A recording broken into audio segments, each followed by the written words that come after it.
Hello बच्चों, कैसे हो? चलो बढ़िया ही होंगे। अपनी पढ़ाई कंटिन्यू रखेंगे अपन। और हम प्रश्न बैंक को सॉल्व कर रहे थे, जिसमें हम 1 to 27 तक क्वेश्चन सॉल्व कर चुके थे। अब आज हम इसका सेकंड पार्ट अपलोड कर रहे हैं, जिसमें हम क्वेश्चन 28 to 50 तक अपलोड कर रहे हैं। तो क्वेश्चन नंबर 28 है अपना, निम्नलिखित अभिक्रिया की कोटि व अनुसंख्यता बताइए। अब आपकी अभिक्रिया क्या है? 2N2O5 is equal to 4NO2 plus O2 और इसका वेग दे रखा है K1 और कंसंट्रेंसी N2O5। तो देखो, उपर्युक्त रिएक्शन N2O5 की सांद्रता पर निर्भर कर रही है, तो इसका मतलब इसकी कोटि तो क्या हो जाएगी? एक। और N2O5 के दो मॉलिक्यूल इसमें भाग ले रहे हैं, तो अनुसंख्यता इसकी कितनी हो जाएगी? दो। तो आंसर क्या हो जाएगा? कोटि तो एक और अनुसंख्यता इसकी दो। एक्चुअली ये अभिक्रिया तीन पदों में कंप्लीट होती है। प्रथम पद में N2O5 जो होता है वो N2O3 और O2 में डिसोसिएट हो जाता है। सेकंड स्टेप में N2O3 फिर से डिसोसिएट होता है NO2 और NO में। और लास्ट स्टेप में N2O5 का जो दूसरा मॉलिक्यूल है वो NO से रिएक्ट करता है और 3NO2 के मॉलिक्यूलों का निर्माण कर देता है। ओवरऑल अभिक्रिया क्या बनेगी आपकी? 2N2O5 is equal to 4NO2 plus O2। Clear? तो आंसर क्या हो जाएगा? कोटि एक, अनुसंख्यता दो। क्वेश्चन नंबर 29 है आपका, अभिक्रिया x plus y is equal to product के लिए कि x की पावर a और y की पावर b है, तो अभिक्रिया की कोटि क्या होगी? अब हम जानते हैं कि किसी भी रासायनिक अभिक्रिया का जो वेग होता है वो अभिक्रिया का वेग अभिकारकों की सांद्रता की घातांकों के समानुपाती होता है। अब इसमें जो घातांक होते हैं ना, उनको यदि अपन जोड़ दें तो अभिक्रिया की कोटि निकल के आ जाती है। अब इसमें घातांक दे रखे a और b, तो यहाँ पर a प्लस बी कर दो, यही अभिक्रिया की क्या हो जाएगी? कोटि। तो इसका आंसर हो जाएगा आपका सी, a प्लस बी। क्लियर? चलो क्वेश्चन 30 है आपका, किसी अभिक्रिया में क्रियाकारक R उत्पाद P में कन्वर्ट हो रहा है और यह एक द्वितीय कोटि की अभिक्रिया है। तो द्वितीय कोटि का मतलब क्या हो गया कि इसका जो घातांक है वो 2 है। यदि R की सांद्रता को 4 गुना कर दिया जाए तो अभिक्रिया का वेग कितना बढ़ जाएगा? देखो, बहुत सिंपल क्वेश्चन है और ऐसे क्वेश्चन एग्जाम में काफ़ी पूछे भी जाते हैं। यहाँ पर रिएक्टेंट प्रोडक्ट जो है उसकी कंसंट्रेंसी को हम क्या कर देंगे? 4 गुना। ठीक है, किसी से भी सॉल्व कर लो, रिएक्टेंट से या प्रोडक्ट से। तो जो भी आएगा वेग स्थिरांक K और रिएक्टेंट की पावर 2। अभिक्रिया की कोटि 2 है तो घात कितनी लगा दो? 2। अब कह रहा है वो 4 गुना कर दो, तो उसे 4 से मल्टीप्लाई कर दो, तो 4 की पावर 2 कितना हो जाएगा? ये 16। तो इसका आंसर हो जाएगा आपका डी ऑप्शन, 16 गुना बढ़ जाएगी अभिक्रिया का वेग। ठीक है, नेक्स्ट क्वेश्चन है 31, किसी अभिक्रिया में एक अभिकारक है और अभिक्रिया है। यदि सांद्रता को 2 गुना करने पर अभिक्रिया की दर 8 गुनी हो जाती है तो अभिक्रिया की कोटि कितनी होगी? देखो, बिल्कुल सेम क्वेश्चन है। यहाँ पर क्या है, कोटि पूछ ली है, पिछली बार उसने दर पूछी थी। तो आप खुद सोच के देखो कि यदि सांद्रता को 2 गुना कर दिया जाए तो रिएक्टेंट 2 टाइम हो जाएगा, तो 2R की पावर x और बराबर में कितना हो जाएगा? 8। अब आप खुद सोच के देखो कि मैं x की वैल्यू क्या रखूँ कि मेरा आंसर 8 आ जाए। तो 2 इंटू 2 इंटू 2, यानी मैं 3 टाइम मल्टीप्लाई करूँगा 2 को, तो मेरा 8 आ जाएगा। तो x की वैल्यू कितनी आएगी यहाँ पर? 3। तो और जो x की वैल्यू होगी, मतलब जो घातांक होगा, वही कोटि होती है। तो x का मान 3 रखने पर हमारा आंसर 8 आ जाएगा। तो ये अभिक्रिया तृतीय कोटि की होगी। क्लियर है? तो तृतीय कोटि की अभिक्रिया हो जाएगी और इसका आंसर होगा आपका सी। नेक्स्ट क्वेश्चन है आपका, रेडियो एक्टिव विघटन की अभिक्रिया की कोटि क्या होती है? आप सभी जानते हो कि सभी रेडियो एक्टिव अभिक्रियाएं प्रथम कोटि की होती हैं। तो इसका आंसर हो जाएगा आपका B, first order reaction. Next question है 34, प्रथम कोटि अभिक्रिया की अर्धायु निर्भर करती है। तो प्रथम कोटि अभिक्रिया का अर्धायु होता है T½ बराबर A/2K। ये अर्धायु काल का फॉर्मूला है। तो अर्धायु काल A पर डिपेंड कर रहा है और A क्या होता है? अभिकारक की प्रारंभिक सांद्रता। तो शून्य कोटि अभिक्रिया का अर्धायु काल अभिकारक की प्रारंभिक सांद्रता पर निर्भर करता है। निम्न में से धनावेशित कॉलाइड है या धनावेशित सॉल है? ऑप्शन में दिया हुआ है स्टार्च, जिलेटिन, फेरिक हाइड्रोक्साइड और आर्सेनियस सल्फाइड। अब आपको पता है जितने भी हाइड्रोक्साइड और ऑक्साइडों के सॉल्ट होते हैं ये आपके धनाभिषिक्त प्रकृति के होते हैं, तो सी ऑप्शन आपका सही हो जाएगा। फेरिक हाइड्रोक्साइड का जो सॉल्ट है वो आपका धनाभिषिक्त प्रकृति का होगा। नेक्स्ट क्वेश्चन है 37।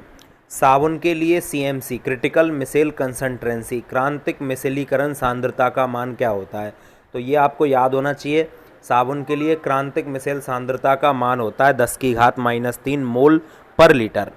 तो ए ऑप्शन इसका सही होगा। नेक्स्ट है 38 क्वेश्चन।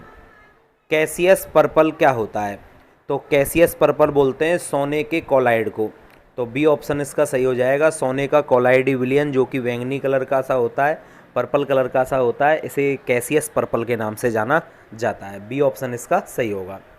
Question number 38। भौतिक अधिशोषण का गुण नहीं है। तो कौन सा गुण भौतिक अधिशोषण का नहीं होता है? ऑप्शन पढ़ते हैं अपन। इनमें बहुआण्विक परत बनती है, सही बात है, बहुआण्विक परत बनती है, भौतिक अधिशोषण, तो ये तो गुण है। B option. यह उत्क्रमणीय प्रक्रम है। उत्क्रमणीय का मतलब क्या होता है? रिवर्सिबल प्रोसेस है। C option. ताप बढ़ाने पर अधिशोषण की दर बढ़ती है। तो ताप बढ़ाने पर अधिशोषण की दर, भौतिक अधिशोषण तो ताप बढ़ाने पर कम हो जाता है और रासायनिक अधिशोषण जो होता है वो ताप बढ़ाने पर पहले बढ़ता है बाद में घटता है। और सी ऑप्शन। इसमें वान डेर वाल प्रकृति के बल पाए जाते हैं। तो ये बात भी सही है, वान डेर वाल प्रकृति के बल इसमें पाए जाते हैं। तो सी ऑप्शन इसका गलत हो जाएगा कि ताप बढ़ाने पर अधिशोषण की दर बढ़ती है, ताप बढ़ाने पर भौतिक अधिशोषण में कमी आती है। तो इसका सी ऑप्शन सही होगा। 40 नंबर का क्वेश्चन है आपका। गोताखोरी में श्वसन हेतु यंत्रों में किन गैसों का मिश्रण काम में लिया जाता है? तो गोताखोरी में हम नाइट्रोजन, ऑक्सीजन और हीलियम गैस का मिश्रण काम में लेते हैं। चलो ऑप्शन देखते हैं। नाइट्रोजन प्लस ऑक्सीजन, सही बात है, ये काम में लिया जाता है। नंबर 2 पर neon plus oxygen, helium plus oxygen और क्रिप्टॉन प्लस ऑक्सीजन। तो देखो इसका ऑप्शन जाएगा वैसे सी, हीलियम प्लस ऑक्सीजन गैस का मिश्रण काम में लिया जाता है। और नाइट्रोजन भी इसमें मिलाई जाती है, लेकिन हीलियम गैस मिलाने का रीज़न क्या होता है? जब गोताखोरी करके वापस समुद्र से वापस आता है तो बैंड्स की समस्या उत्पन्न हो जाती है, बुलबुले उसकी ब्लड सेल्स में फंस जाते हैं। तो हीलियम गैस क्या हल्की होती है और ये स्पीड से निकल जाती है, जिससे वो बुलबुले फंसे हुए नहीं रहते और बैंड्स की समस्या नहीं आती है और गोताखोर बच जाता है। तो सी ऑप्शन इसका ज़्यादा बेटर है, helium plus oxygen. Question number 41। निम्न में से कौन सा हाइड्रोजन बंध नहीं बनाता है?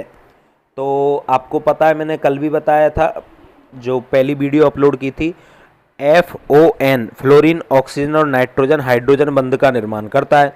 तो अब आप इसमें यही चेक कर लो। देखो NH3 में नाइट्रोजन है, उच्च विद्युत ऋणता। HCl में क्लोरीन नहीं बनाएगा, H2O में ऑक्सीजन बनाएगा और HF बनाएगा। तो बी ऑप्शन सही है, HCl में हाइड्रोजन बंध नहीं पाया जाता है। नेक्स्ट क्वेश्चन है आपका। निम्न में से किसकी आयनन विभव का मान अधिकतम होगा?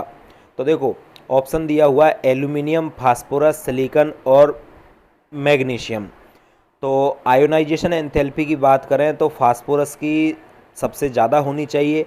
रीज़न इसका कि फास्फोरस का अर्धपूरित विन्यास पाया जाता है, फास्फोरस में पी कक्षक हाफ फील्ड स्टेट में होते हैं, इस कारण इसकी आयनन एंथैल्पी का मान उच्चतम होना चाहिए। तो इसका बी ऑप्शन आपका सही हो जाएगा। Question number 43। XeF4 का आकार होता है। अब XeF4, तो सबसे पहले हम यहाँ पर संकरण निकालेंगे और उसके बाद आकार की बात करेंगे। तो जीनोन के बाह्यतम कोश में कितने इलेक्ट्रॉन होते हैं? 8, क्योंकि ये वर्ग संख्या 18 का तत्व है और इसके बाह्यतम कोश में 8 इलेक्ट्रॉन होते हैं और इससे 4 फ्लोरीन एटम अटैच्ड है और एक फ्लोरीन परमाणु एक ही बॉन्ड बनाता है। तो 8 में से 4 फ्लोरीन यदि बॉन्ड बनाने के लिए खर्च करते हैं अपने इलेक्ट्रॉन, तो 4 इलेक्ट्रॉन खर्च हो गए। अब बचे जीनोन के पास 4 इलेक्ट्रॉन। 4 इलेक्ट्रॉन के लॉन पेयर कितने बने? 2। तो 2 तो लॉन पेयर और 4 हो गए बॉन्ड पेयर, क्योंकि प्रत्येक फ्लोरीन एक सिंगल बॉन्ड बनाएगा और सिंगल बॉन्ड का मतलब होता है सिग्मा बॉन्ड। तो 4 तो सिग्मा बॉन्ड है और 2 इसके पास लॉन पेयर है। तो टोटल कितना हो गया? 6। और 6 से जो हाइब्रिडाइजेशन आता है वो क्या आता है आपका? sp3d2। अब sp3d2 की आकृतियां कौन कौन सी होती है हमारे पास? sp3d2 जीरो लोन पेयर वर्गाकार द्विपिरामिडी, sp3d2 with one lone pair वर्गाकार पिरामिडी, sp3d2 with two lone pair only वर्गाकार। अब XeF4 में दो लोन पेयर है, चार बॉन्ड पेयर है, तो आकृति हो जाएगी आपकी वर्गाकार जिसमें दो लोन पेयर हो जाएंगे। ठीक है, तो इसका ऑप्शन हो जाएगा आपका वर्ग समतली, यानी कि डी ऑप्शन इसका सही होगा। नेक्स्ट क्वेश्चन देखते हैं हम 44। N2O नाइट्रस ऑक्साइड है, तो N2O एक उदासीन प्रकृति की गैस होती है। ठीक है, तो ये उदासीन NO और N2O उदासीन प्रकृति की गैस है, बाकी के जो नाइट्रोजन के ऑक्साइड हैं वो अम्लीय प्रकृति के होते हैं। तो इसका आंसर हो जाएगा आपका सी, उदासीन प्रकृति का। क्वेश्चन नंबर 45 देखते हैं। उपधातु है सल्फर, एंटीमनी, स्टेवम, फास्फोरस और बोरॉन। अब इनमें से उपधातु कौन सी है? तो इसके लिए मैंने आपको एक ट्रिक बता रखी है, भोले शिव ऐसी तेरी आत्मा। इन सब पर आने वाले क्या होते हैं? नॉर्मली मेटेलॉइड होते हैं, उपधातु होते हैं। तो बी ऑप्शन इसका सही हो जाएगा। ये आपकी क्या हो जाएगी? उपधातु। बाकी के तीनों क्या हैं आपके? अधातु। क्वेश्चन नंबर 46 है। वायुमंडल में सबसे अधिक मात्रा में पाई जाने वाली अक्रिय गैस है, तो वायुमंडल में सबसे ज़्यादा मात्रा में ऑर्गन अक्रिय गैस पाई जाती है और सबसे कम मात्रा में पाई जाती है रेडॉन गैस। तो इसका भी बी ऑप्शन आपका सही हो जाएगा। नेक्स्ट क्वेश्चन है। H3PO3 है एक, तो ऑप्शन पढ़ते हैं। एक भास्मिक अम्ल, द्विभास्मिक अम्ल, त्रिभास्मिक अम्ल और इनमें से कोई नहीं। तो H3PO3 को बोला जाता है फास्फोरस एसिड, और फास्फोरस एसिड जो होता है इसकी विशेषता होती है कि यह दो H+ आयनों को रिलीज कर देता है, और जितने H+ आयन कोई एसिड रिलीज करता है उतनी ही उसकी क्षारीय प्रकृति होती है। तो इसकी क्षारीय प्रकृति या भास्मिक प्रकृति हो जाएगी द्विभास्मिक अम्ल। एक्चुअली जितने भी ऑक्सी एसिड होते हैं उनमें जितने OH बॉन्ड पाए जाते हैं उतने ही H+ आयन वो रिलीज करते हैं। तो फास्फोरस एसिड जो होता है वो 2 OH रखता है, फास्फोरिक एसिड 3 OH बॉन्ड रखता है। तो H3PO4 त्रिभास्मिक होता है, H3PO3 द्विभास्मिक होता है और H3PO2 एक भास्मिक अम्ल होता है। ठीक है, तो इसका आंसर हो जाएगा बी ऑप्शन सही होगा। क्वेश्चन नंबर 48 है। SO2 में सल्फर का संकरण होगा। देखो, संकरण निकालने के लिए उसी ट्रिक को यूज में लो आप। सल्फर के बाह्यतम कोष में टोटल नंबर ऑफ इलेक्ट्रॉन तो 6 होते हैं, क्योंकि सल्फर वर्ग संख्या 16 का तत्व है। अब ऑक्सीजन जुड़े हुए हैं 2। अब आपको पता है एक ऑक्सीजन 2 बॉन्ड से जुड़ता है, तो 2 ऑक्सीजन 4 बॉन्ड बनाएंगे। तो इसका मतलब क्या हो गया कि 6 इलेक्ट्रॉनों में से 4 बॉन्ड बनाने के लिए 4 इलेक्ट्रॉन खर्च हो गए। अब बचे मेरे पास 2 इलेक्ट्रॉन, 2 इलेक्ट्रॉन का बन गया 1 लोन पेयर, और जुड़ने वाले परमाणु कितने हैं मेरे पास? 2। तो 2 तो जुड़ने वाले और 1 लोन पेयर, टोटल हुआ 3, और 3 से क्या संकरण बना आपका? sp2। अब sp2 के केस कौन कौन से? तो sp2 विदाउट लोन पेयर। अब sp2 में जब एक भी लोन पेयर नहीं होता तो आकृति हो जाएगी आपकी त्रिकोणीय समतल। sp2 में जब एक लोन पेयर आ जाता है तो आकृति हो जाती है आपकी मुड़ी हुई।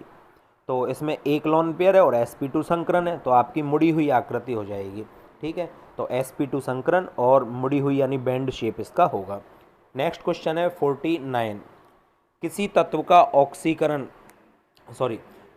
का +3 ऑक्सीकरण अवस्था में इलेक्ट्रॉनिक विन्यास 3d4 है, तो X का परमाणु संख्या क्या होगी? देखो, बहुत ही सिंपल क्वेश्चन है। ये तो ऑब्वियसली है कि 3d4 दे रखा है, तो इसका मतलब ये D ब्लॉक का तत्व है। अब +3 ऑक्सीकरण अवस्था में 3d4 है। अब आप खुद सोच के देखिए कि +3 का मतलब क्या हुआ? उसमें से 3 इलेक्ट्रॉन निकल चुके हैं, और किसी भी D ब्लॉक के एलिमेंट में से जब इलेक्ट्रॉन निकाले जाते हैं तो 2 इलेक्ट्रॉन तो S ऑर्बिटल में से निकलते हैं, 4s में से। तो इसका मतलब इसके पास 4s2 भी है, और 1 इलेक्ट्रॉन किस में से निकला? D में से। तो इसका मतलब इसका एक्चुअल इलेक्ट्रॉनिक विन्यास क्या होगा? 3d5 4s2। और 3d5 4s2 का मतलब क्या हो गया कि यह मैग्नीज का इलेक्ट्रॉनिक विन्यास है, और मैग्नीज का परमाणु क्रमांक कितना होता है? 25। तो इसका आंसर हो जाएगा आपका डी, मैग्नीज। 25 परमाणु क्रमांक वाला डी ऑप्शन सही है। नेक्स्ट क्वेश्चन है।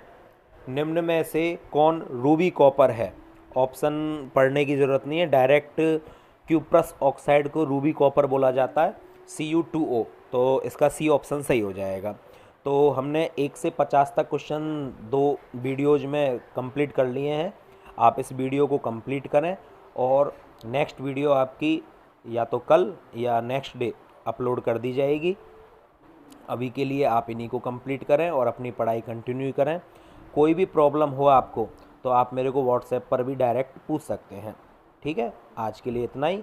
Thank you.